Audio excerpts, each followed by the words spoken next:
Welcome to our first ever Mental Health Symposium.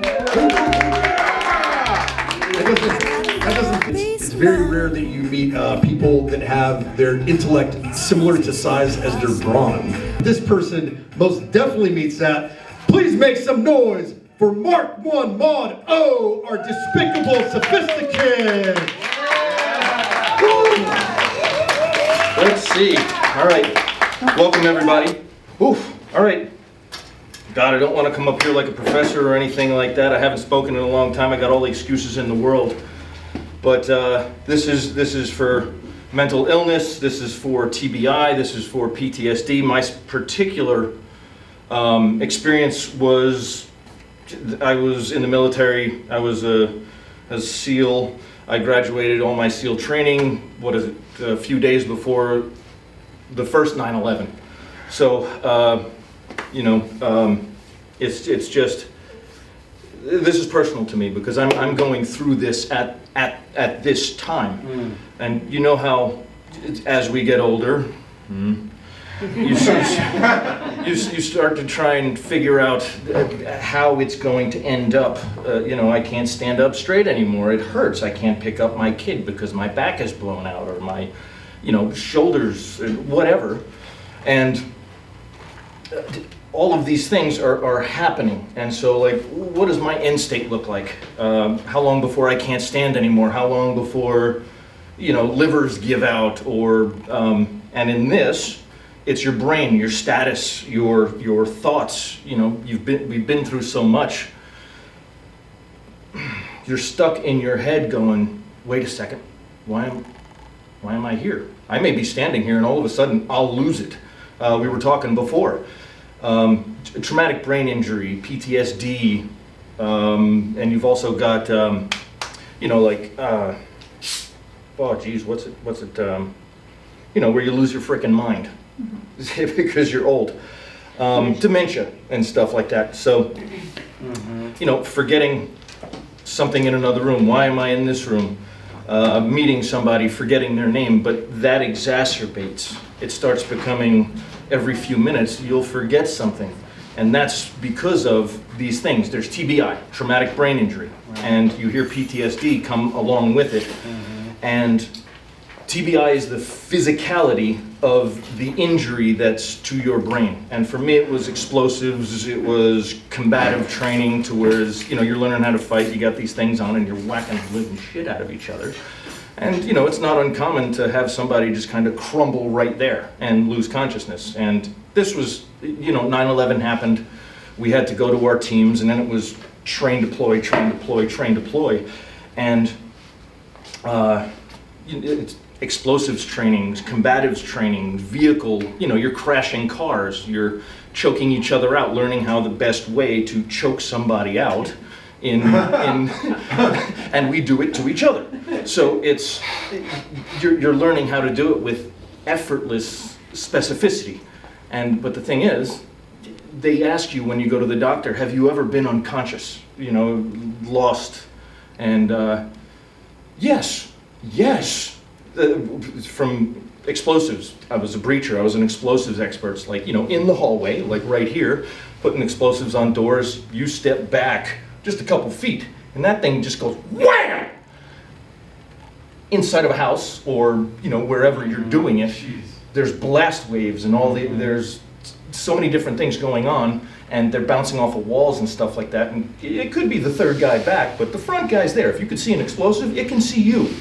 And it's going to let you know. So anyway, the booms you hear and you see, Saving Private Ryan, where you're looking at the guy's face, you're seeing the guy in front of you talk, and you're just kind of it's silent in there. You're in there. It's your body just went no. And when you're going into a door, you've got guys standing behind you, there's a couple guys in front of you, and if you don't move, because everyone just goes, boop, we're all ready, go. Now you're going into a room that there's people in the room waiting to shoot at you. They know you're coming through that door, and if they're not shooting through the wall, you got to get in there. So anyway, you just find yourself slammed into a wall, trying to get your shit back together. You unfuck yourself and get going into the room. And it's you hear that, it means you're about to start coming back, and like I'm gonna start being able to move again, and here we go. You just hope there's not somebody out there looking back at you. Anyway, it's not so much the stuff we did downrange. That I'm proud of. You know what I'm saying? To an extent, but it's training, because after 9/11, everything was crazy. It was like, get over there, start doing stuff, break shit and kill people. That's what the military does. So anyway, the training.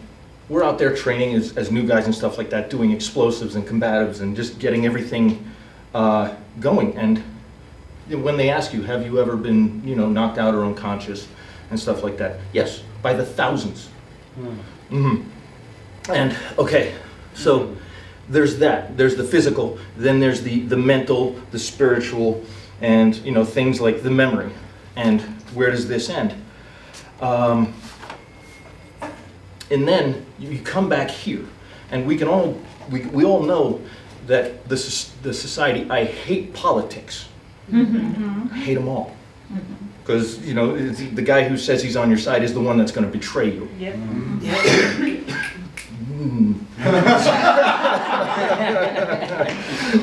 Different conversation. So, all right, I come back, and this is not just me. This is veterans. This is Spec Op. This is regular gun-toting America. We came back from overseas. We train to know the other people within, just spiritually. You're going in there, that person may die. You know each other, you know what you're gonna do. You can look at each other and you feed off of each other. You don't have to talk, you already know. And we come back to this side of the world and we're told, welcome back to the real world, son. Piece of shit. Yep.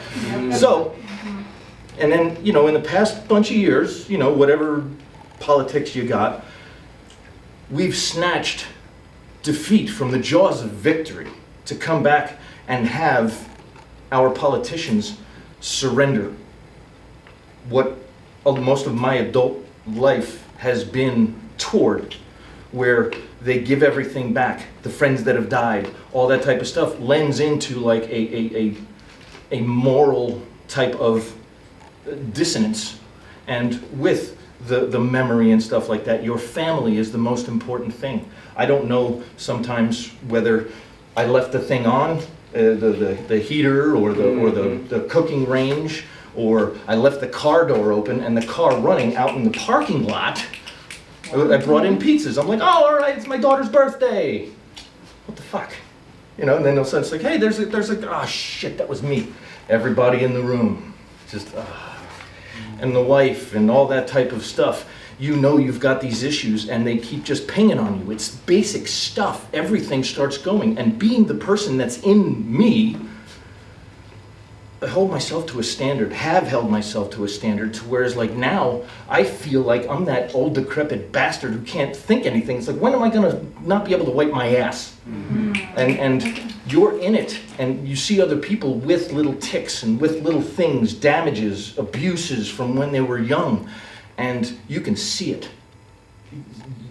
You see in that person, but you know that in that moment, that person right there, nobody else in the room understands it, but they just fell through the floor and they hate themselves. Mm-hmm. And the things that go on inside of you is horrible. Mm-hmm. But we come back, and the things we pledge to as veterans is the Constitution of the United States and the Bill of Rights. Simply whatever. It's America, right and left or independent, whatever you are. But right now, we don't have a First Amendment, censorship, and you've got voting, you've got big tech, people saying, you can't say that. Mm-hmm. Fuck you. You start doing that, people start getting uncomfortable. You start seeing the temperature of the country, and now you're seeing people who are in politics, both sides, with PTSD. And they're sitting there like, you're seeing that cauldrons start boiling, but it's a mental illness for a country. for a way of life that we've been in the world. So it's the First Amendment, gone. Second Amendment, let's go there. New Mexico, a couple days ago. You got that governor saying we're suspending Second Amendment for everybody other than the people with the government who have the guns. How long before that turns into conflict, war, TBI, PTSD, whatever kind of shit you want to do that? And then you go, okay, Third Amendment, you got Quartering Act. Look at your phones. Your video games, your TVs with the cameras, everything that has it. You have light bulbs with FCC on it.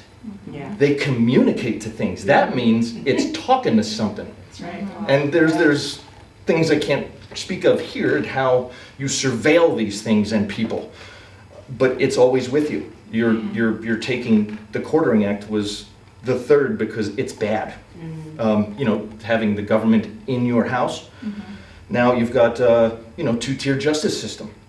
You've got somebody recalling all the guns, no Second Amendment, but then you've got other people who are on heroin and crack and stuff, and they've got guns and they're doing things, and people are letting them have it. And now they're not prosecuting things. Yeah. Just look around you. Whatever politics you have, that's not right. And then you've got like free market. All the businesses have gone. Now it's just a couple of things. How long before somebody says something to somebody and you could undo a state? What is not legislated by the government falls onto the states.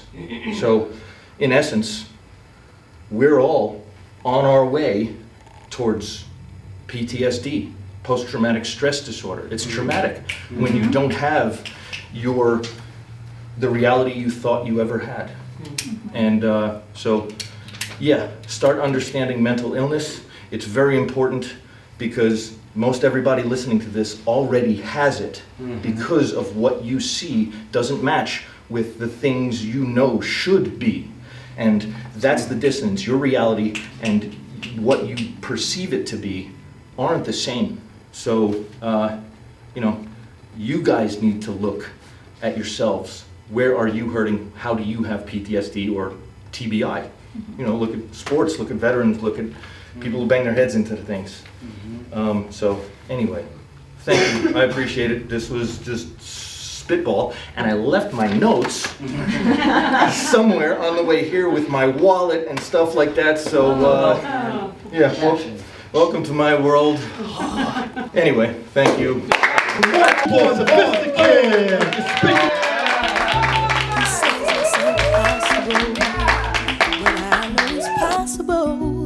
He says it's impossible, but I know it's possible.